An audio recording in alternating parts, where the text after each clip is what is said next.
তুমিও কি আমার সর্বনাশ করনি নন্দিনী? আগে গোলমরিচের মতো এতটুকুন ছিলাম আমি।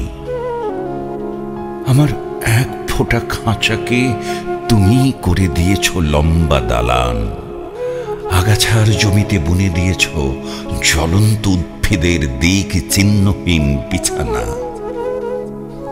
এখন ঘরে টাঙানোর জন্যে একটা গোটা আকাশ না হলে আমার ভালো লাগে না। এখন হাঁটা চলার সময় মাথায় রাজছত্র না ধরলে আমার ভালো লাগে না। পৃথিবীর মাপের চেয়ে অনেক বড় করে দিয়েছ আমার লাল বেলুন। গোলমরিচের মতো এই একরত্তি পৃথিবীকে আর ভালো লাগে না আমার।